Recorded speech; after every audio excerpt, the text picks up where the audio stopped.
आपण पाहत आहात मावळा न्यूज 24, सर्वसामान्यांचा बुलंद आवाज। शुभम शेट्टी, शिवसेना जिल्हाध्यक्ष।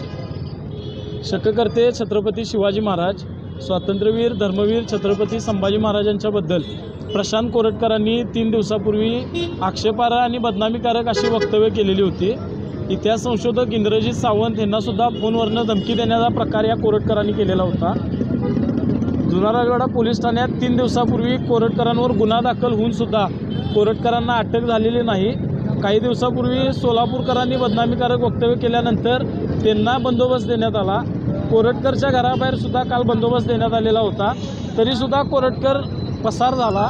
तो आजपर्यंत पोलिसांना सापडत नाही आहे आणि अशा पद्धतीनं वक्तव्य करणाऱ्यांना मोकाट सोडून या प्रवृत्तीचं सरकार समर्थन करते का हा प्रश्न आहे।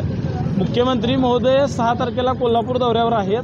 मुख्यमंत्र्यांनी या 4-5 दिवसामध्ये अटक करून त्यांच्यावर तातडीनं कारवाई करावी अशी आमची शिवसेनेची मागणी आहे। आणि जर ही कार्यवाही झाली नाही तर मुख्यमंत्र्यांच्या दौऱ्यामध्ये आम्ही गनिमी काव्यानं घुसून त्यांना याबाबत जाब विचारणार।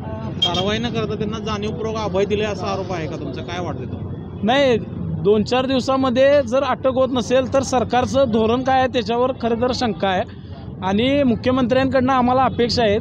नाहीतर आम्हाला 6 तारखेला नाईलाजानं कोल्हापुरी जाब त्यांना विचारायला लागणार आहे। धन्यवाद।